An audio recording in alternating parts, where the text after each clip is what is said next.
make your life fun.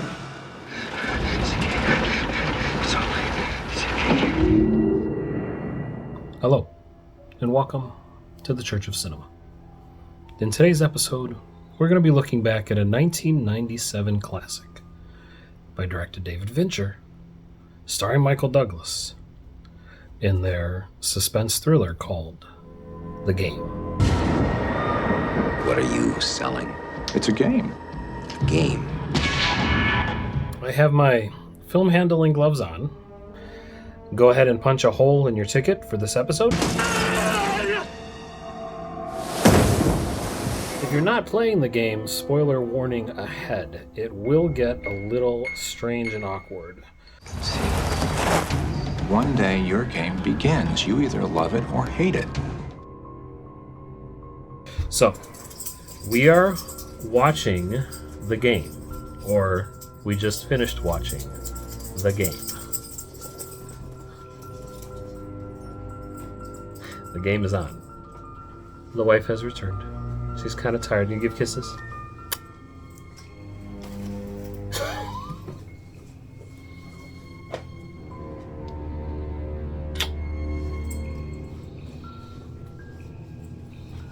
She helped me watch the movie.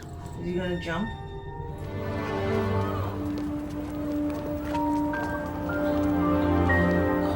So we start off the movie with a lot of show don't tell.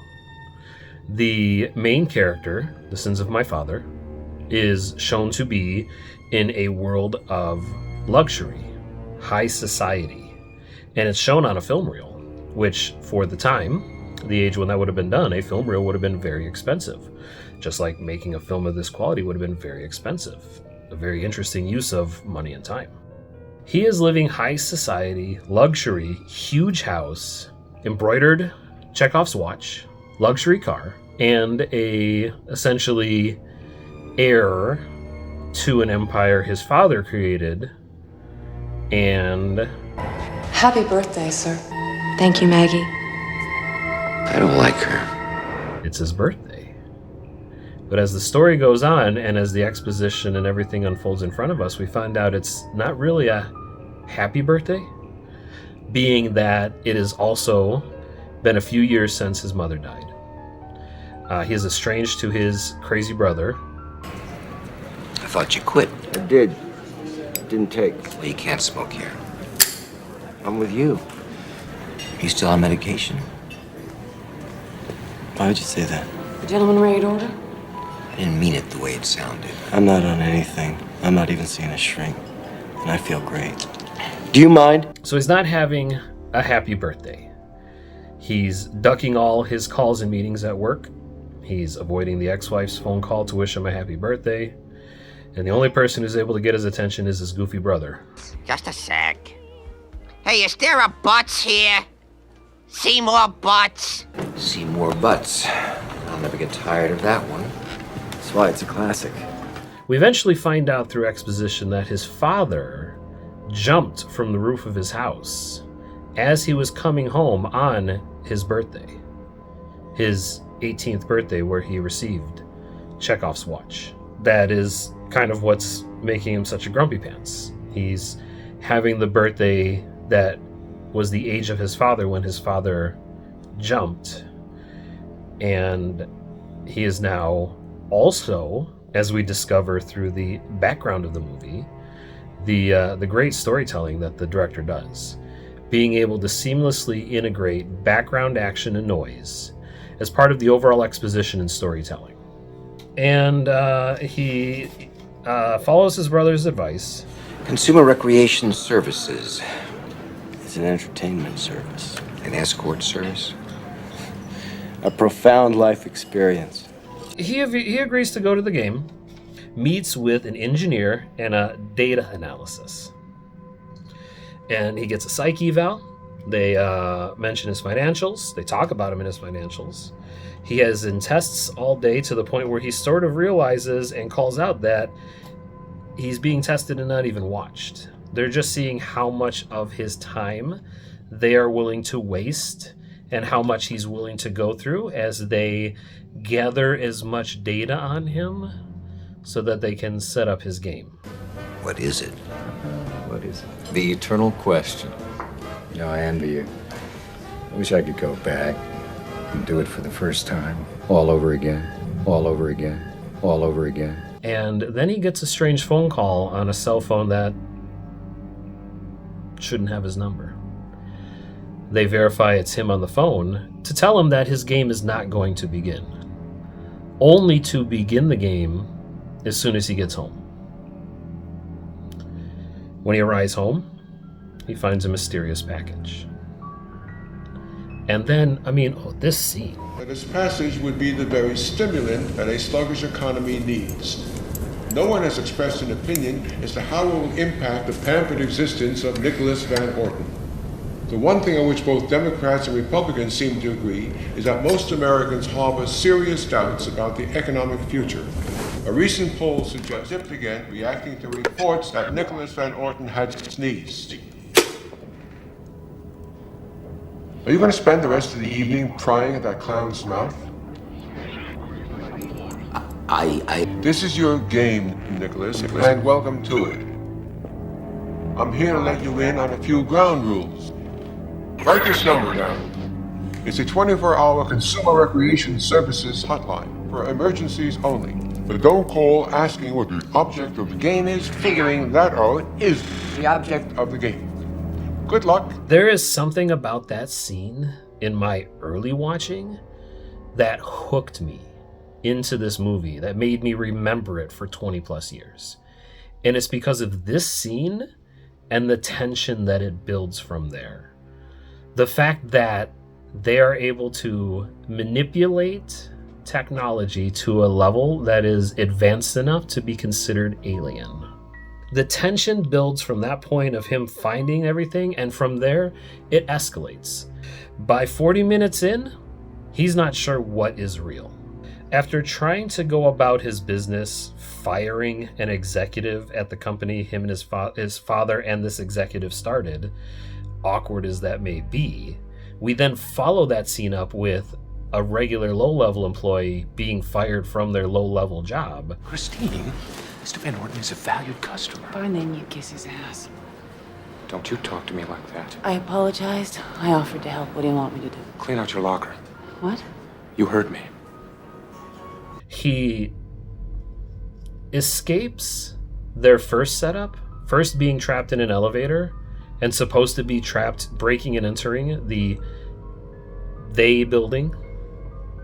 And when he gets away, they're able to plant with him. Oh God, what's her name? My name's not Christine. It's not my real name. Who fucking cares? You see what I did there? No one knows her name. And they do an excellent job at planting both the audience and the company, you find out, planting her into his life, giving him a Matrix-style white rabbit to chase. Don't let her get away. Using that connection he forms, they're able to create blackmail, kidnapping, attempted murder. They force him to take nude pictures. Sorry, I'm at the point where my fingers are broken and I can't bend them. Just general assault and thing. They do home breaking and entering. And then it gets crazier as his brother returns. I paid the bill. I gave them their fucking money. They won't leave me alone. What are they doing to you? Everything. I'm a goddamn human pinata. Calm down. Then why do they keep playing if you already paid? I don't know. I paid them more to make it stop.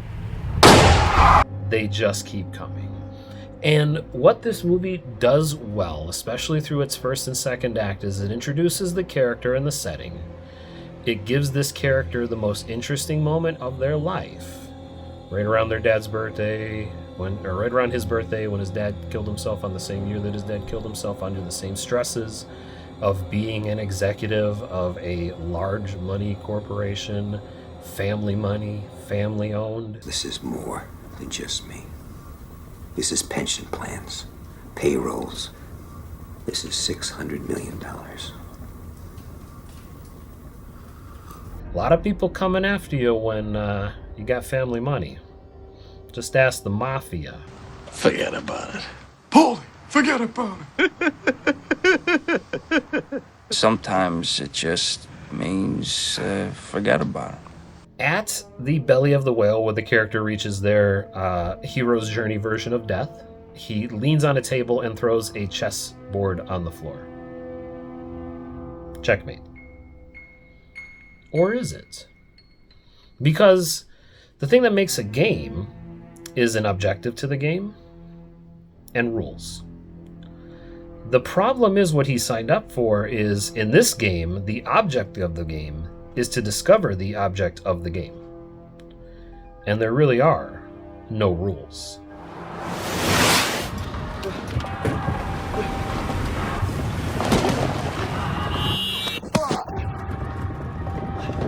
So remember I talked about the antagonist, and up until now have only called them they? Consumer Recreation Services. Because it's at about the 40-minute mark of the movie where the characters actually start referring to a they.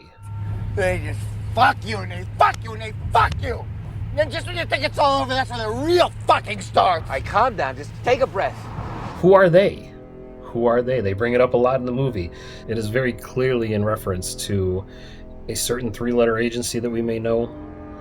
The kind of three-letter agency that deals with money. And this agency uses his father's tragic, untimely death to traumatize and terrorize this man as they go through the story. All for a game that he said that he wanted to play. Who's behind this? A mysterious company that they only know the initials of being CRS, but everyone knows that a C is just a covert I in disguise. Maybe a family-owned business that's associated with the rest of the IRS. The dark and dirty side that's willing to do anything for money. It's always about money. My attorney says that nothing is missing. He's in on it. I don't know what the hell is happening, but stay where you are until I get... Sutherland's in on it. Nicholas, I have another call. Give me your precise location. Nicholas?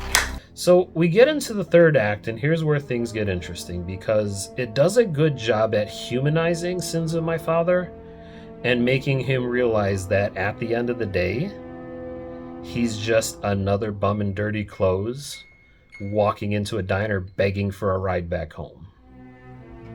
Problem is, once he gets there, he turns into a taxi driver and makes it his sole mission to whistleblow on they. What are you gonna do anyway? You won't get your money back. I don't care about money. I'm pulling back the curtain. I want to meet the wizard.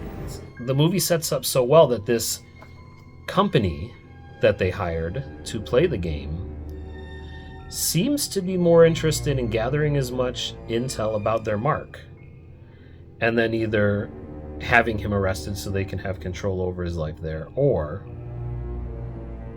if he dies, oh well.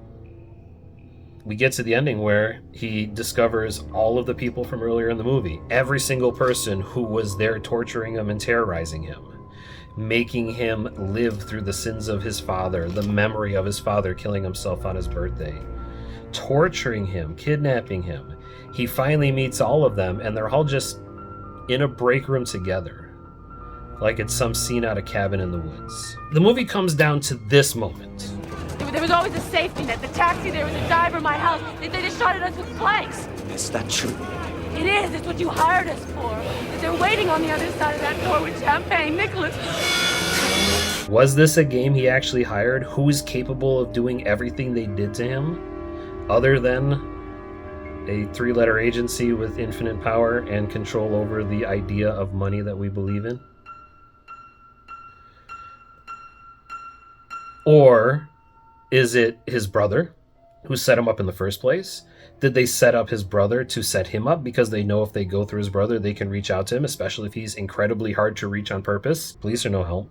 In fact, the police are actually in on it at the end. They actually show the police officer, detective that was investigating his home invasion to be a part of this CRS. So yeah, so now we get to the end of the movie.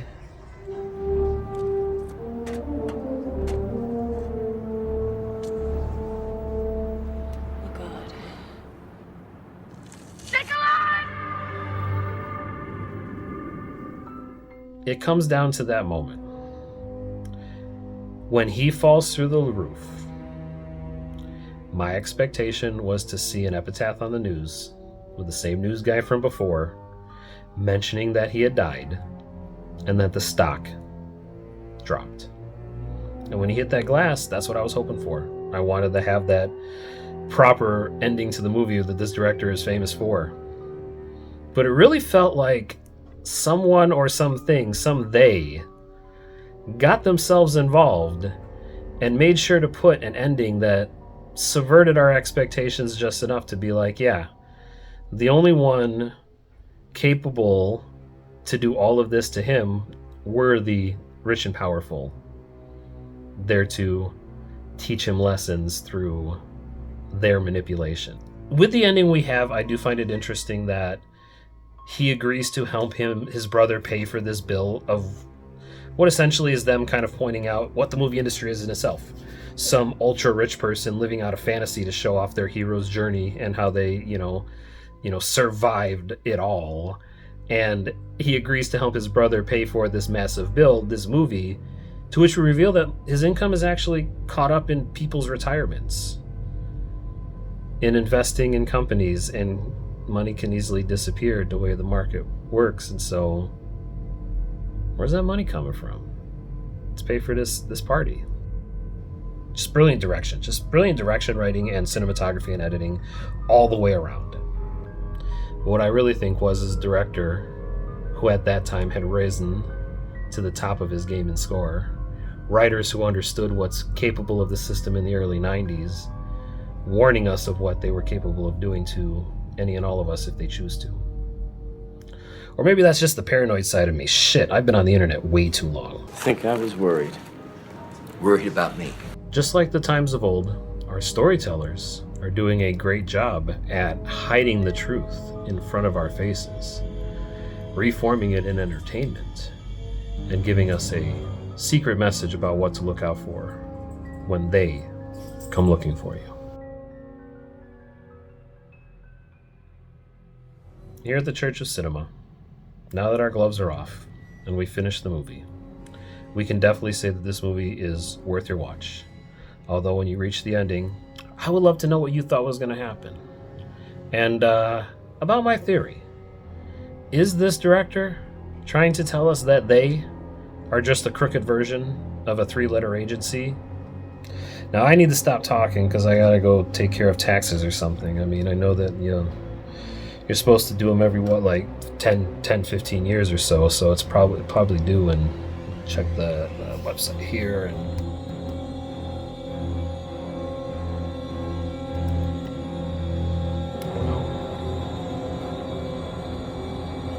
oh no, you're supposed to do it every year? Quarterly something? Oh shit. So at least I'm sending him money. It is just money. You should be glad you're alive. I'd rather not talk about it right now. Thanks for watching. And remember, one day your game will begin. And I hope it's a profound one. A lot going on. This is all the game. Did you enjoy it? Did you find it suspenseful? What do you think of this ending?